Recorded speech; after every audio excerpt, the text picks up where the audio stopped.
Gracias al Señor estamos muy bien.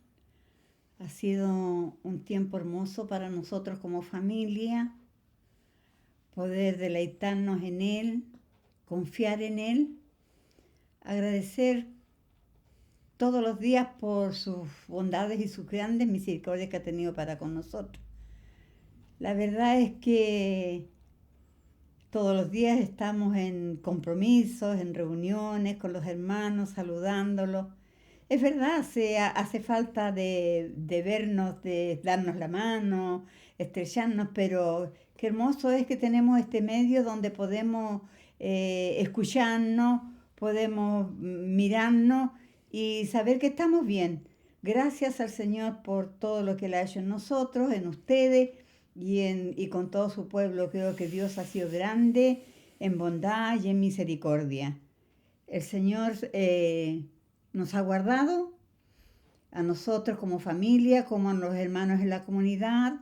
Es verdad que algunos han tenido algunas dificultades con este virus, pero ya están saliendo y es motivo de gran alegría poderles ver a ustedes, poder compartir con ustedes y expresarles que les amamos. Les amamos y en algún momento estaremos juntos. ¿Cuándo? No sabemos, pero ya viene, ya viene. Gracias. Sí, hola hermanos serenenses. Damos gracias a Dios por el hecho de poder compartir con ustedes Mm. en esta tarde. Yo pensé que cuando empezó esta pandemia íbamos a tener dificultades de comunicarnos con los hermanos, pero nunca en la vida había tenido tantas reuniones como ahora. Bueno, quiero compartir con ustedes una palabra respecto de lo que significa el Señor en nuestra vida, porque para Él todos somos importantes. No hay nadie indispensable, todos somos necesarios. Quiero partir diciendo que, aunque muchos quieran negarlo, lo cierto es que la venida de Jesús a la tierra cambió la historia de la humanidad. Es por eso que la historia de la humanidad se describe de esta manera, antes de Cristo y después de Cristo. Ahora, esta pandemia está marcando un hito en la historia del mundo porque el Señor movió un dedito y paralizó al mundo. Cambió la historia, está cambiando la historia notablemente porque ya no vamos a volver al mismo mundo cuando esto se acabe. Ya será otro mundo, otra manera de enfrentar la vida. Pero nosotros no nos hacemos problema porque tenemos a alguien que nos guía y nos enseña cómo tenemos que vivir. Con pandemia, sin pandemia, tenemos un derrotero y una meta. Desde el día que le entregamos nuestra vida a Cristo y nos rendimos ante su señorío, todo debe haber cambiado. Porque no seguimos a una religión, seguimos a una persona, a Jesucristo, como nuestro Señor. El Señor es el que controla la historia. En el centro del universo hay un trono y sobre ese trono el Padre sentó a Jesucristo y le dio toda autoridad en el cielo y en la tierra. Este mundo no está a la deriva, hay alguien que controla la historia y ese alguien es el Señor. Esa es la razón por que tu historia y la mía está bajo el gobierno de Jesucristo. Pablo lo dijo en Atenas, donde en aquel tiempo era el centro de la sabiduría, de la filosofía. Dijo algo muy importante a los atenienses, que lo voy a leer literalmente para no equivocarme. Dice: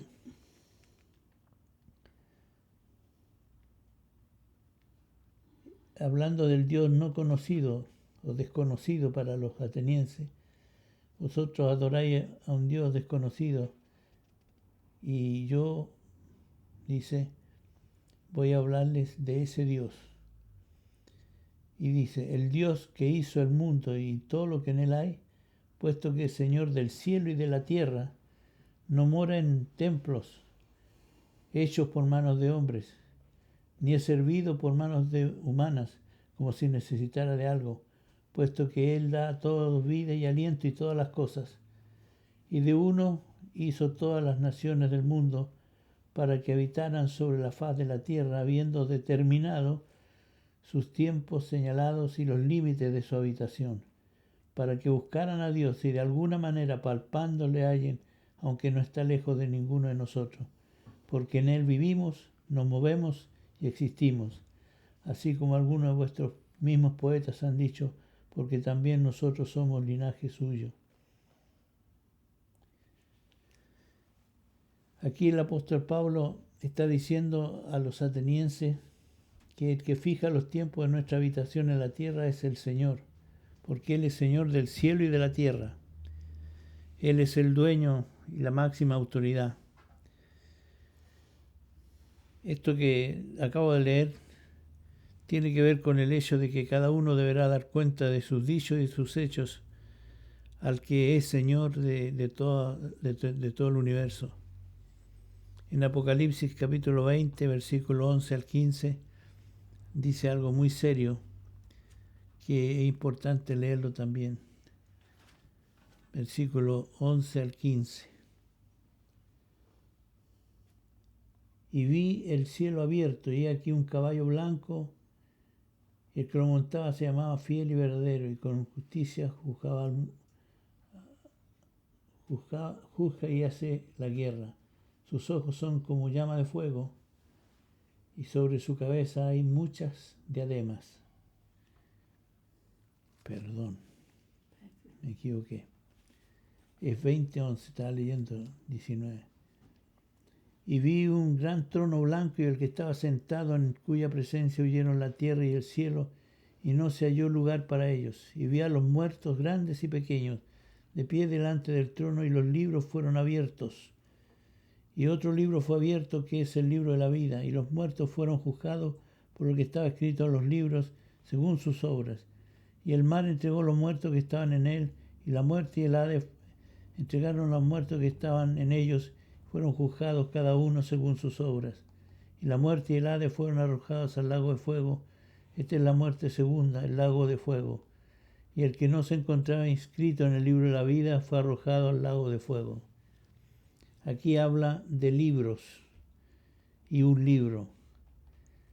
Cuando habla en plural, seguramente son otros libros. El libro de las obras que cada uno hizo y el libro de la vida. Es como la libreta de matrimonio de familia que tenemos nosotros cuando nos casamos para pasar los hijos por el civil, como se dice, y allí están inscritos.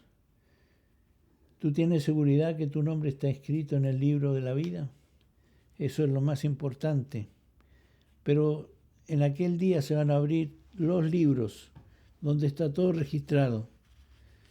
Porque ustedes deben saber que vamos a dar cuenta de cada cosa que hablamos. Por eso Pablo recomienda que no hablemos necedades, porque de toda palabra que salga de nuestra boca vamos a tener que dar cuenta un día. Eso es algo que no debemos olvidar. Entonces, no es bueno vivir descuidadamente, ni tampoco es bueno hablar cualquier cosa, porque de todo daremos cuenta al Señor cuando llegue ese día. Ahora, Jesús no solo es Señor de las naciones, sino que también es Señor de todas las situaciones de la vida.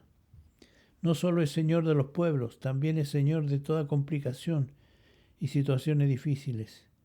Es el Señor de todo el género humano y sobre toda dificultad.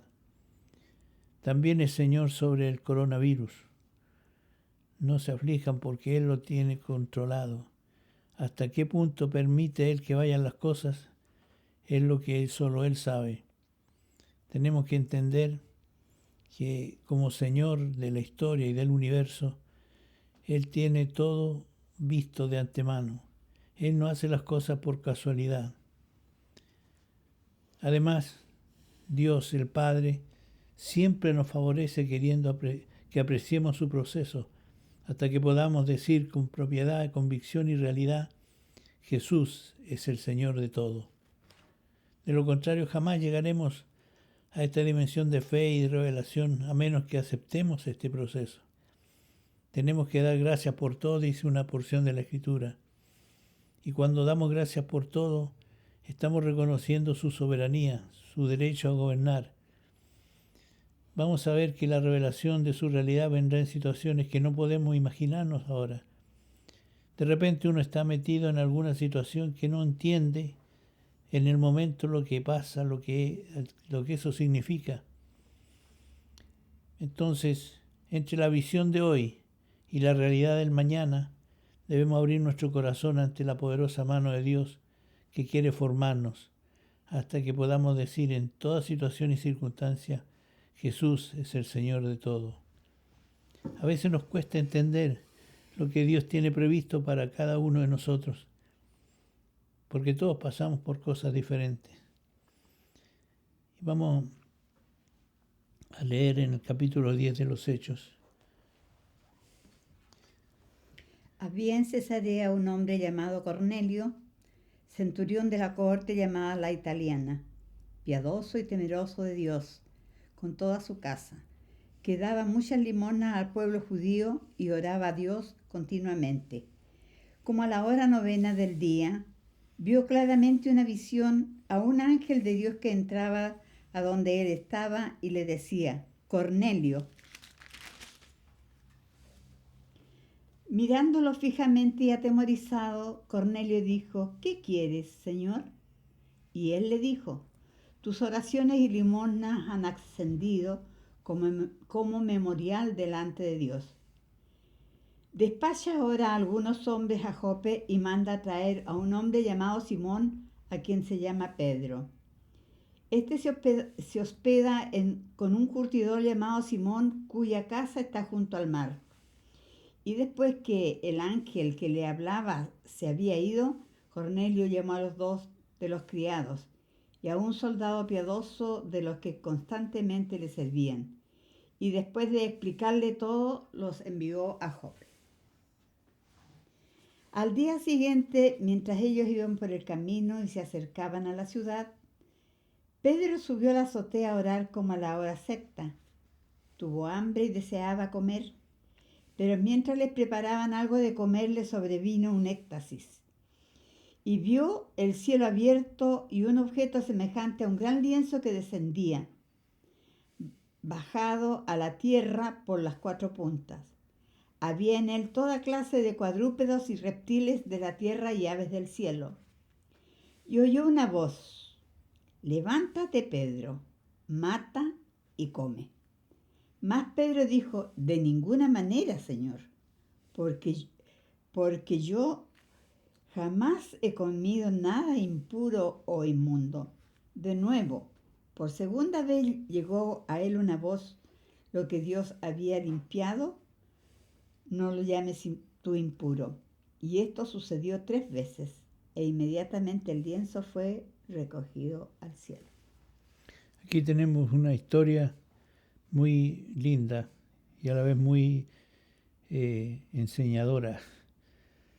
¿Quién era Cornelio? Cornelio era un centurión, un jefe militar, pero era un hombre muy piadoso, que daba continuamente limosnas y especialmente favorecía al pueblo judío. Hay que acordarse que en ese tiempo el Imperio Romano estaba reinando y había cosas muy duras de repente con los judíos.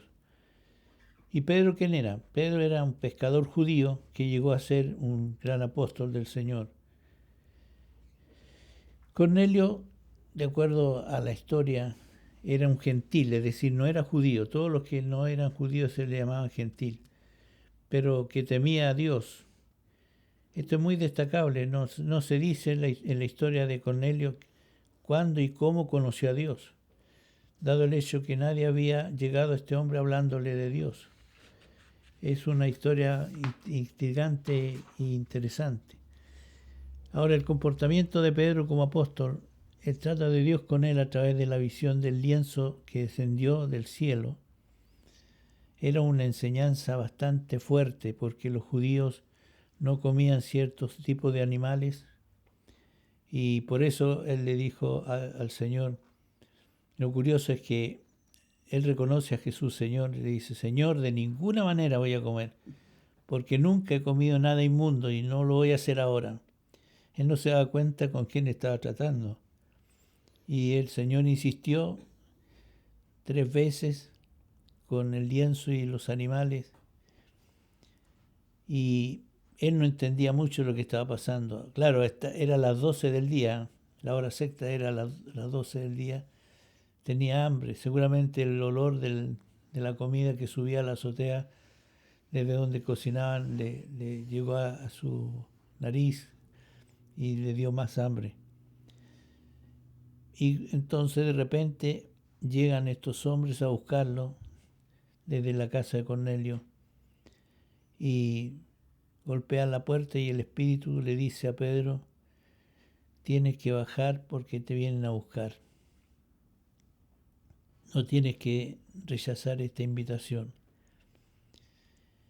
Y Dios, como es misericordioso y tiene paciencia, tiene un trato delicado con todos sus siervos e hijos. El Señor le había dicho a los discípulos, id por todo el mundo y hacer discípulos a las naciones. No te importe qué nación sea, todas las naciones necesitan a Dios. Pero Pedro y los demás apóstoles resistieron inicialmente ir más allá de la etnia judía con el Evangelio del Reino.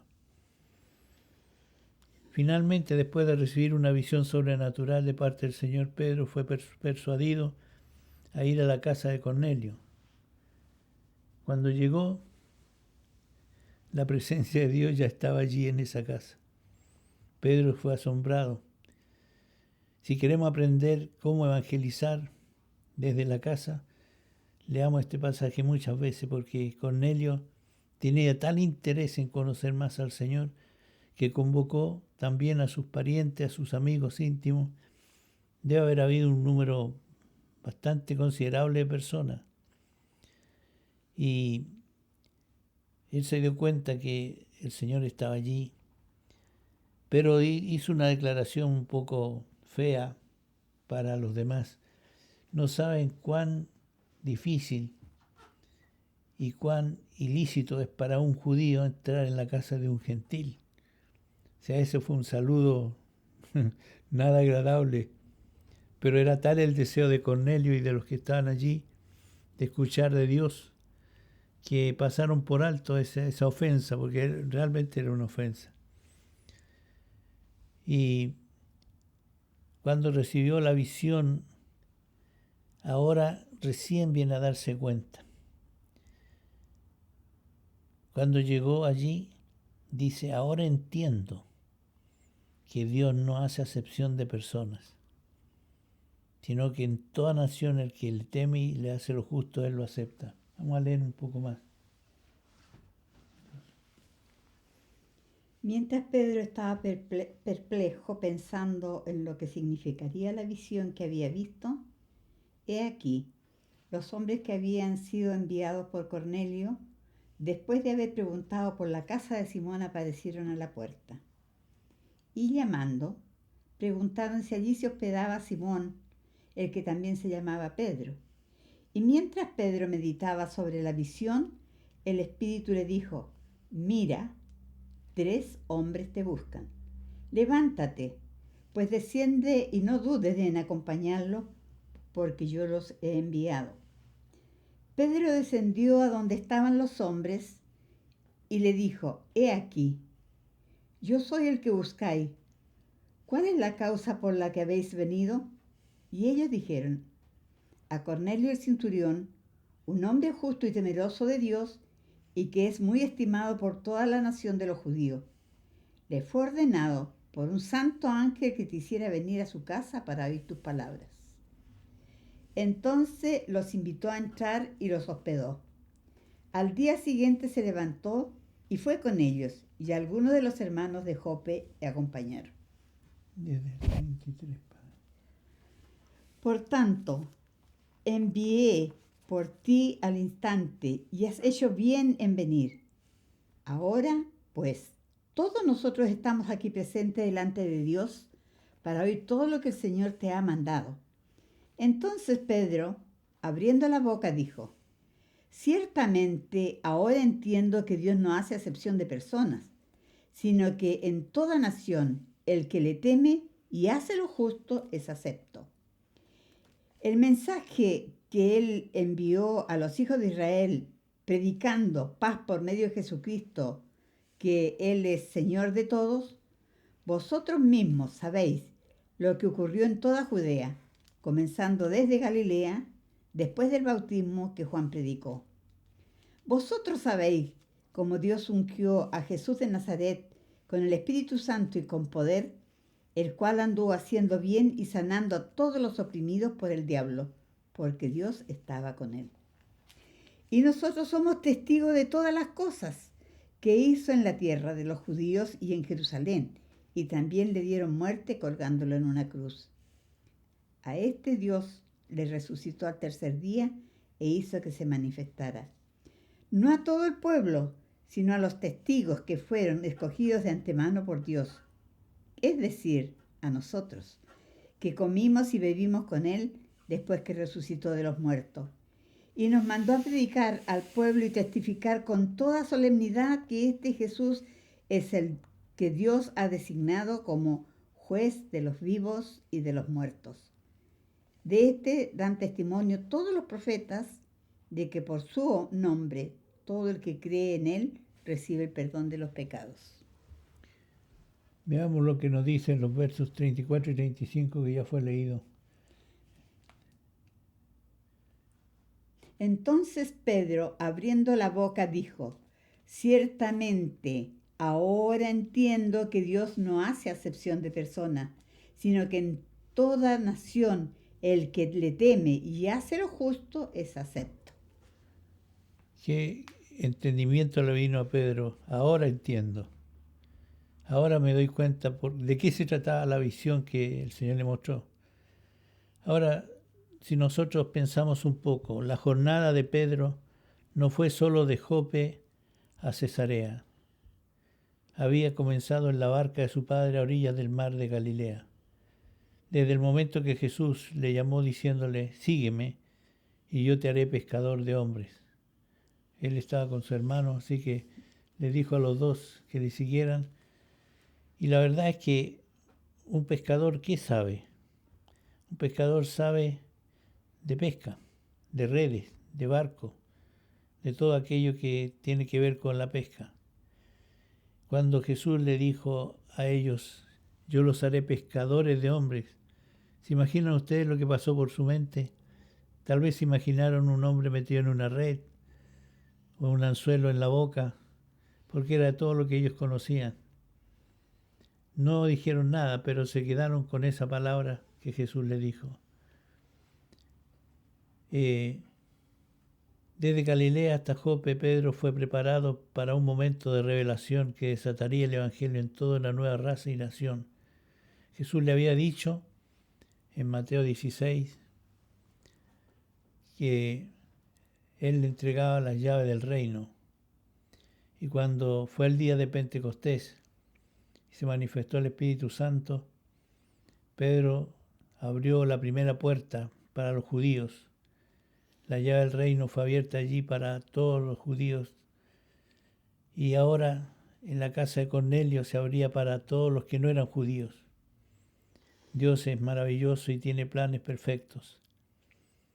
Y en esta revelación que Pedro recibió, había algo muy grande, porque esto trascendía al lugar donde estaba Pedro, trascendía desde Galilea, trascendía desde Palestina a todo el mundo hasta nuestros días. En ese momento, en la casa de Cornelio, después de años de seguir a Jesús, después de la visión en Jope, y después del testimonio de Cornelio, Pedro pudo decir: ahora entiendo que Él es Señor de todo. Ahora significa que había entendido en ese momento, no antes, no cuando Jesús sanó al siervo del centurión y alabó su fe, ni siquiera en Pentecostés, cuando el mismo Pedro había sido lleno del Espíritu Santo y luego había predicado. El camino que lo llevó hasta ese momento de la verdad y revelación no fue corto, no fue fácil, tampoco fue aparejado con respuestas perfectas. Pero mucho antes de ese iluminado ahora, Jesús había sido el Señor de la historia de Pedro. Mucho antes de ver a Cornelio como un apreciado convertido, Pedro tuvo que pasar por la experiencia de su sendero pedregoso. Antes de conocer a Jesús como Señor de Cornelio, Pedro tuvo que conocerlo como Señor de su propia historia. No hay duda, Jesús es el Señor de la historia. Jesús es el alfa y omega de nuestra historia. No se puede decir realmente que sea Señor de la historia si no se cree que Él sea Señor de la historia personal. Jesús era el Señor de la historia de Pedro. Jesús le hizo un llamamiento. Le dijo, ven en pos de mí, yo te haré pescador de hombres. Y Pedro lo siguió sin echarse atrás. ¿Cuál es el llamado que el Señor te ha hecho a ti? Porque seguramente te llamó el Señor con un propósito. Pedro estaba allí en la casa de Cornelio ese día, no porque siempre hubiera tenido razón, sino porque siempre había estado ahí con Jesús. Estaba ahí cuando Jesús le dijo, sígueme.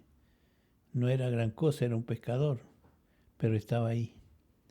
Estaba en el sermón del monte, como un humilde pacificador, aunque no era tan pacífico Pedro, pero estaba ahí. Estaba ahí en la alimentación de los 5,000. Tenía poca fe porque cuando Jesús dijo, ¿qué tenemos?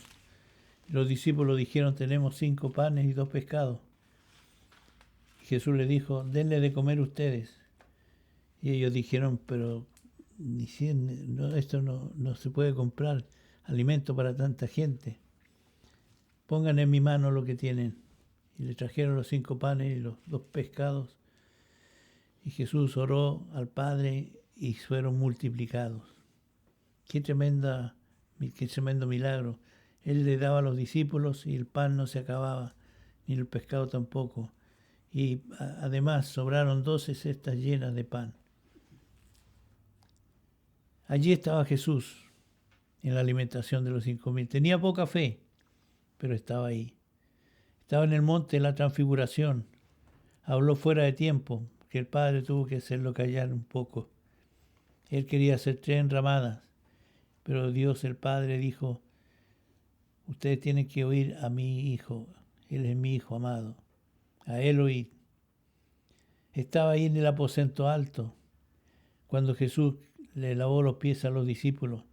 No quería que le lavaran los pies, pero estaba ahí. Estaba ahí en el huerto de Getsemaní acompañando a Jesús. Se durmió, pero estaba ahí. Estaba ahí cuando tomaron preso a Jesús. Usó su espada incorrectamente. Jesús le dijo, guarda tu espada, Pedro. No es así que yo funciono. Si quisiera que me defendieran, habrían cientos de ángeles aquí defendiéndome. Pero ese no es el camino.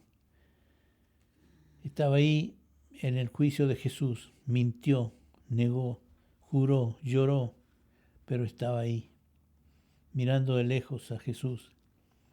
Estaba ahí en la crucifixión. La siguió de lejos con mucha aflicción, pero estaba ahí. Estaba ahí cuando María anunció la resurrección. Se sorprendió, pero estaba ahí. Estaba ahí en Galilea cuando apareció Jesús. Y le dolieron las 3 preguntas. Pedro, ¿me amas? Pero estaba ahí. No fue fácil para Pedro. Él había negado 3 veces a Jesús. 3 veces Jesús le preguntó si le amaba.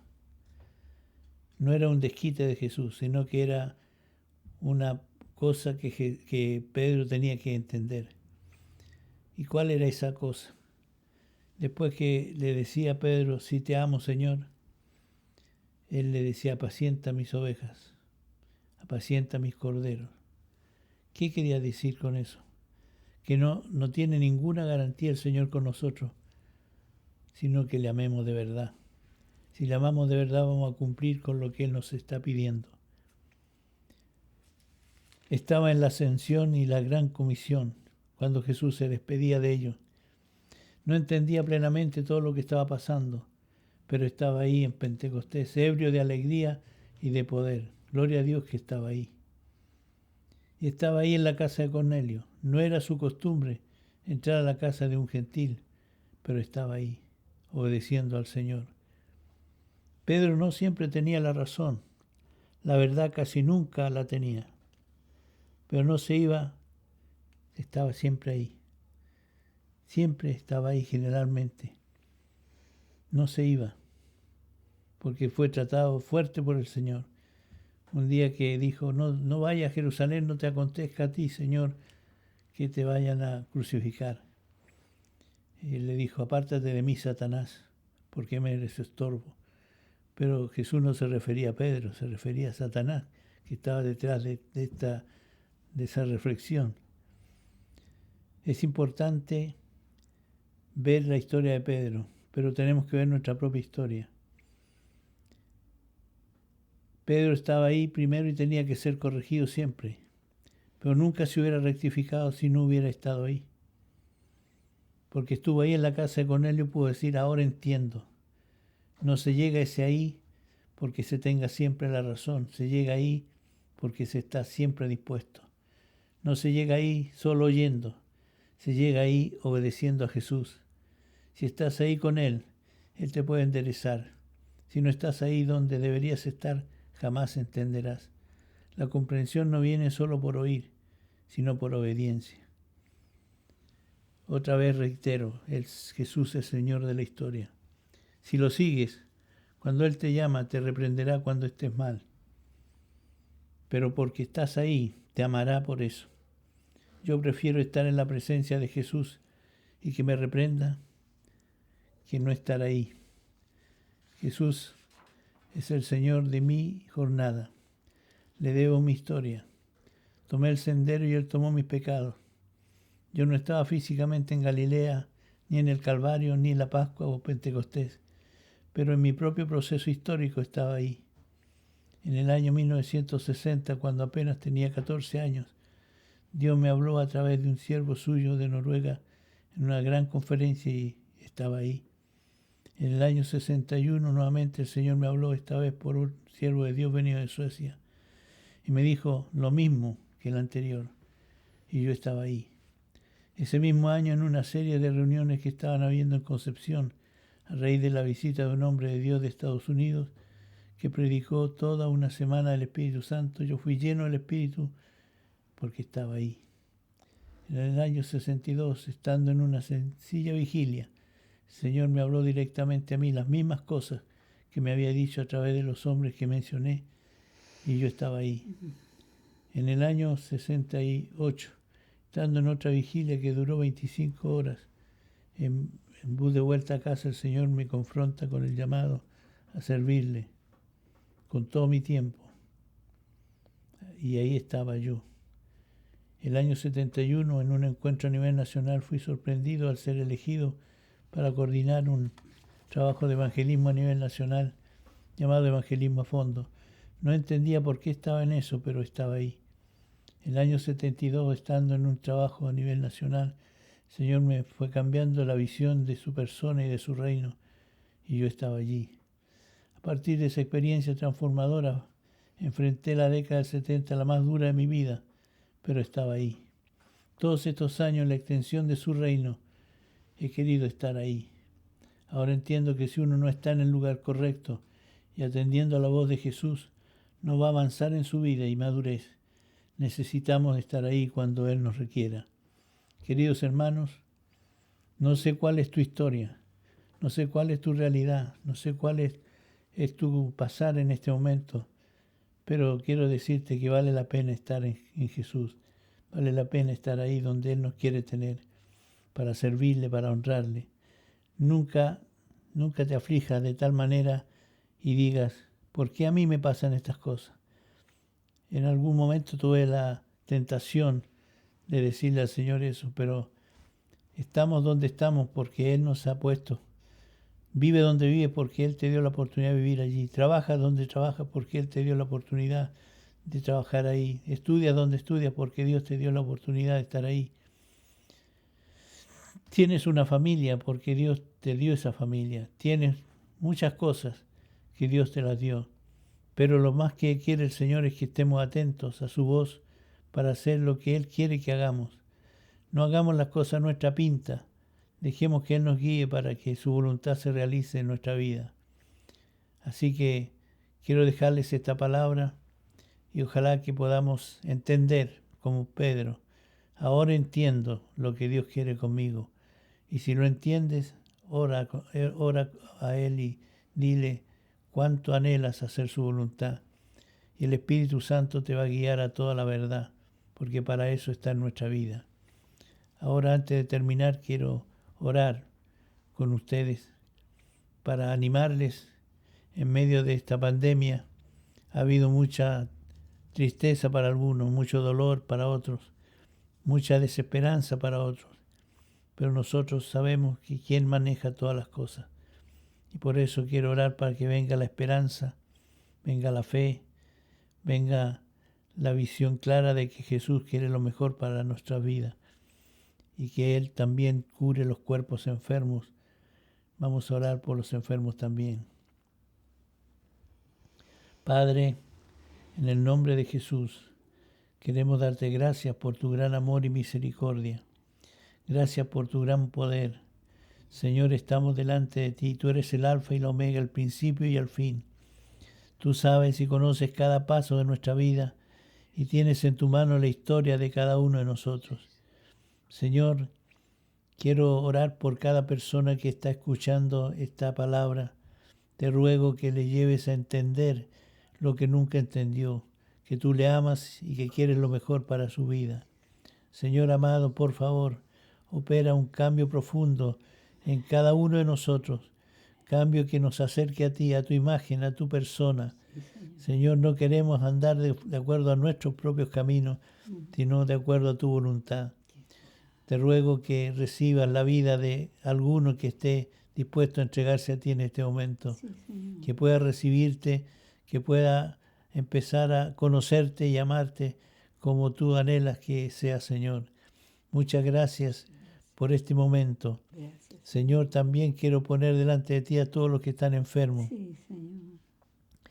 Los que están escuchando ahora, pongan su mano donde tengan la dolencia o la enfermedad. Sí, Señor. Señor, toma autoridad en tu nombre para orar por aquellos que están con dolencia física.